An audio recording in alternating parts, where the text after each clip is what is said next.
Hello, Mill Housing Network family. Thank you for joining us today. And we're super happy to have as our wonderful guest, Leah Fernandez, up in the DMV. So, for all you DC, Maryland, and Virginia people, for the longest time, Leah, I didn't know what DMV meant until I moved out here. I know it's like every area has its own acronym. Yes, yes. And then on top of that, being a military, a Navy spouse, like there's already that many acronyms I have to deal with on a daily. So, Exactly. but yeah, today we just wanted to, it's kind of like a get to know you. Obviously, like a picture or a website can say just so much. So I think this is great that we get a chance to, talk with you one on one. I appreciate that. Yeah, Appreciate being thank you able for to come doing on it. and talk with you guys as well. Oh, absolutely. So really, like, how long have you been in the real estate industry, and what would you say is your favorite aspect of being in this business? Yeah, so I mean, my background is in marketing and advertising. I moved from New York City and came down to DC with the hopes of starting the real estate business. My husband and I had different properties down here, which we renovated and turned into rentals. And it was a very different way to get involved in business, but also still connect with people. And that's really what I love about it. So it's been about 10 years, honestly. We look back and we can't believe that we've been in DC for that long. Time has really flown. But we've lived in DC for those 10 years and love it. We've been in a couple different neighborhoods, and now we have two little ones. And it's just an easy city to navigate. There's so much at your fingertips for kiddos, for adults. So we've really enjoyed it. It's been great. Oh, that's fantastic. I can relate to you because I'm also a realtor down here in the Hampton Roads area of Virginia. Mhm. And I'd say that's also my favorite part is the networking. You come across so many different people, and it sounds like you've done your fair share of exploring that whole entire area, right? We always try to, whether I'm having date night or girls' night out with my daughter or meeting friends or clients, I think that's part of the excitement about the city that there really is just so much. So, I mean, I remember our first trip to the Kennedy Center and being there and kind of in awe of the space itself and the performers. But yeah, there's so much good stuff. I mean, honestly, and getting to know your neighbors, the street over from us closes for Halloween. Oh, And the wow. entire community is just out and we see each other and we're dressed up and it's fun. It's a great way to connect. So we try to take advantage of all the things that we can. Oh, that's awesome. And, being in the real estate industry, I like to always kind of go back and forth from the mindset of being an agent as opposed to being a potential client, being a potential buyer, seller, or renter. Well, when we think about clients, when they start, when they even, let's say, coming from like a potential buyer's point of view, very step one, they try to think of like, who am I going to work with and why would I want to work with them? They have a whole criteria of doing their research into like different realtors.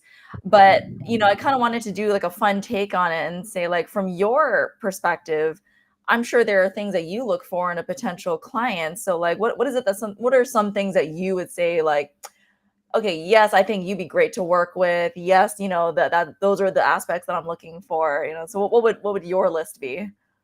Yeah, no, that's such an interesting way. I always think of it the other way, how I can add value to my clients and hope that I can do everything to really support them because it's such an important decision. But I think one of my favorite parts about what we do is that we get to meet with people from all over the world, especially supporting our military families and DoD clients from all over the globe, really. Everyone's so united on a similar goal, right? We're finding their dream home or we're helping them sell, and maybe they've handed us the keys and they're on to their next stage in life. So I really just look for someone where they view me and I can view them as a trusted partner. We can really work in sync together and we can take direction from one another. They will tell me what their goals are and we want to support that in every way. And then I love clients that let me do what we do, right? I mean, my background's in advertising. I love to do interesting marketing campaigns or even things at the home, like an ice cream social, to really draw in the neighborhood or show prospective buyers the value of the home. And then the same way, if someone's not moving for 6 months and we're planning, I love clients that want to jump into the search with me and really highlight what they like, and just stay open with that communication. So at the end of the day, we just always want to be providing the highest level of service that we can and really making everyone's transition very seamless. I definitely agree with you that the open communication and the transparency, it just comes so much into play, and it allows you to really be there for whoever it is, being able to adapt to all these everybody's different needs. And it's not just you, right? You have a whole team that kind of works together to service different areas. Yeah, so we specialize. I live in DC, and there's certain places that are very natural for people to move, whether it's a different stage in life and, upsizing or downsizing, or maybe moving for schools or to be closer to certain things. So within DC, Virginia, and Maryland, people normally look over the border of DC into those neighboring neighborhoods. And that's really quite often the case. I always want to be able to tell someone, here's the best coffee shop to go to, or here's what a competing neighborhood's going to sell for. And when we get too far out, then that's not going to be me anymore. So I want to recommend that they work with someone on our team that's going to be able to offer, again, the highest level of service and give them that intimate neighborhood information that one can offer when they really live there or they've lived there before or somewhere close by. No, that's absolutely fantastic. Yeah. And then I guess just, maybe talking a little bit more now on the business end of things. I'm sure Mhm. everybody's heard, the chatter about, interest rates fluctuating and whatnot. And now the, latest rumors that it could potentially be coming down. That said, what's some helpful advice you can give to first time home buyers or those who have wanted to buy before, but they were probably just waiting for the right time or the right rate? Is Right. there anything that they should prepare for? But I'd love to get your take on that. Yeah, I mean, fortunately, unfortunately, I think my advice is always the same, which is that I just always want to be able to call someone after they've purchased and for them to give rave reviews about their home and their monthly payment, right? I want someone to be very comfortable. So we always advise that during our initial conversation, we loop in a lender. It doesn't have to be the person you end up working with, but we really want to bring in someone from the very beginning to talk about the finances because it's so important, right?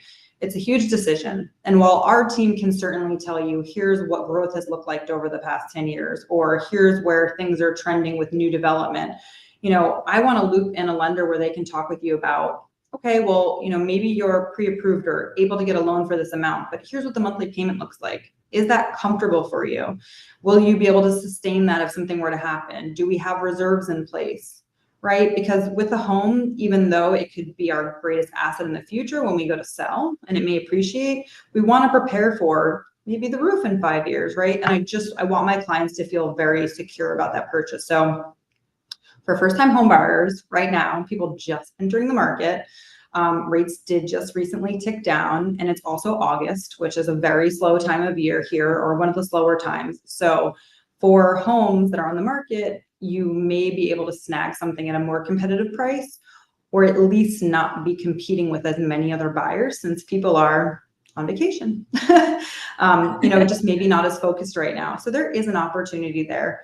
But I think really just getting all your ducks in a row as soon as possible so that when there's an opportunity for you, you're ready to make a move quickly. That's kind of the weird part about the DC market. A home could be on the market for a week or 100 days, and out of nowhere, multiple people could be interested. So we like to have our clients prepared to move as soon as we need to. Oh yeah, no, definitely. It's better, Yeah. always better to prepare ahead of time than to be, trying to make any panic or impulsive decisions, Mhm. obviously. Well, I want to thank you so much for joining us today. Like I said, we wanted to be able to just kind of get to know you. We'll definitely be doing a lot more of these. So if you are watching today, or if you didn't get to watch the whole thing, we'll obviously leave Leah's information, contact info, so that if there are any questions we didn't get to tackle, you can absolutely reach out to her directly. I would highly recommend that. Thank you so much. I appreciate being here. It was great to connect with you. Yeah, and we will see you at the next one. Okay, perfect. I'm looking forward to it. All right, thanks so much.